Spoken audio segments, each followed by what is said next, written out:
Bonjour et bienvenue sur la chaîne de Board Game Québec. Aujourd'hui, le déballage de Lorenzo il Magnifico ou Lorenzo le Magnifique dans sa version française. C'est un jeu de Virginio Gigli, Flaminia Brazzini et Simone Luciani. Un jeu édité par Cranio Création pour sa version en français.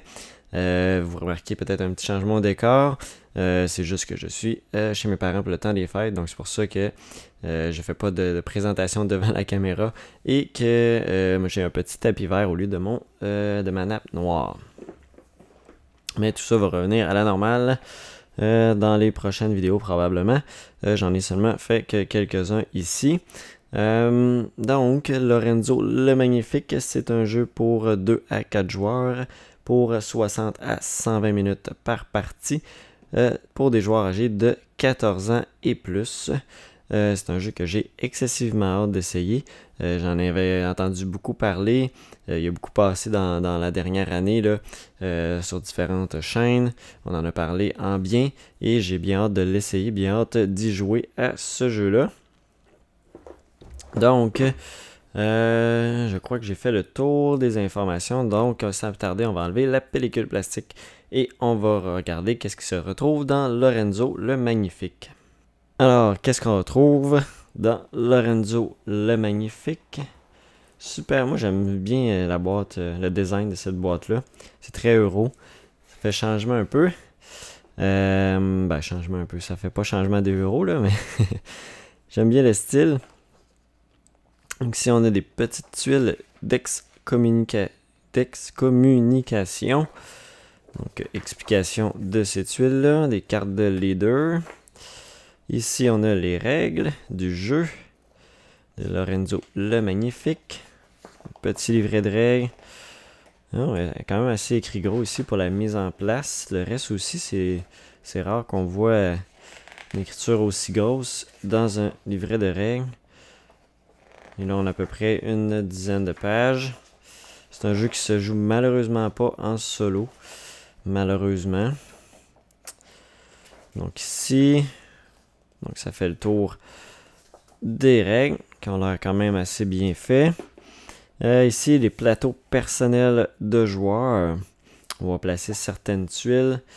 Je me souviens pas exactement, c'est un petit bout, j'avais regardé des vidéos par rapport à ça.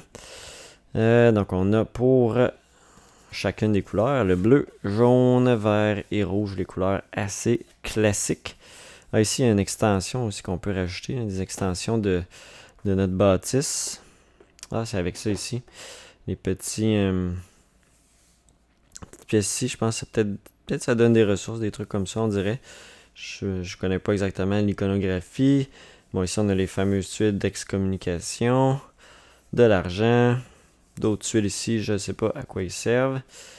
Des épaisseurs de tuiles, c'est assez petit carton bien standard.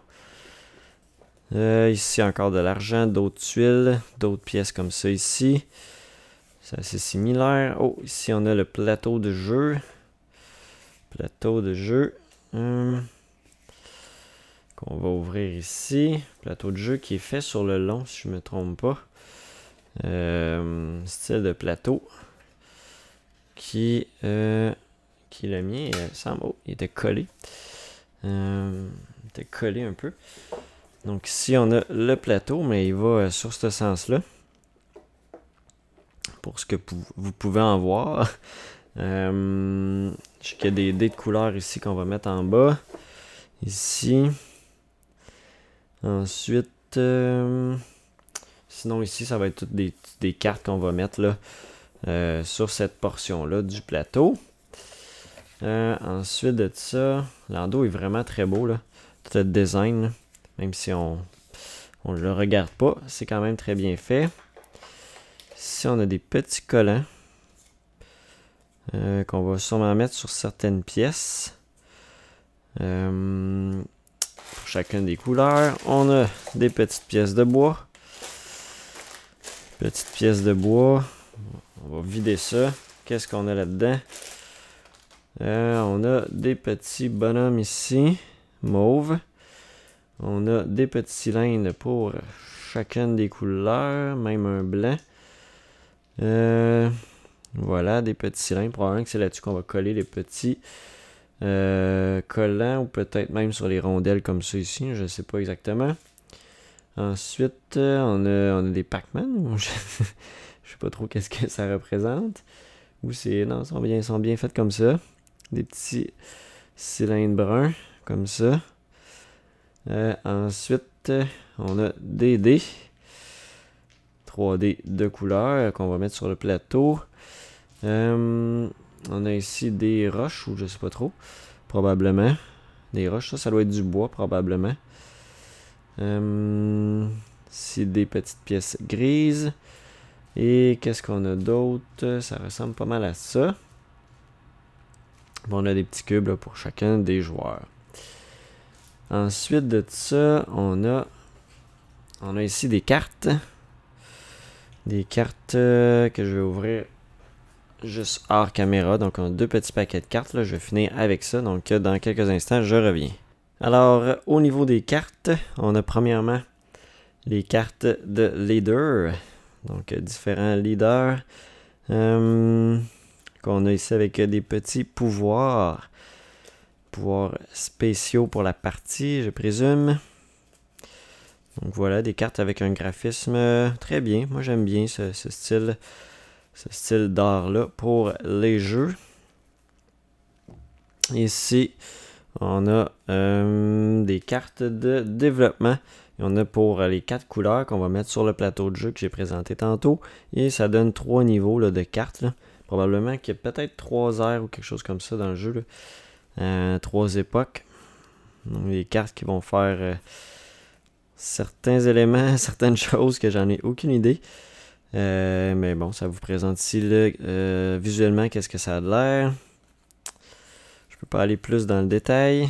Donc ici on a ça. Ici. Donc ici en bleu. J'avais déjà regardé là, la vidéo de Martin de la société, la zone de jeu de société, qui avait fait une partie là, contre lui-même. Je vous invite à aller voir ça sur sa chaîne.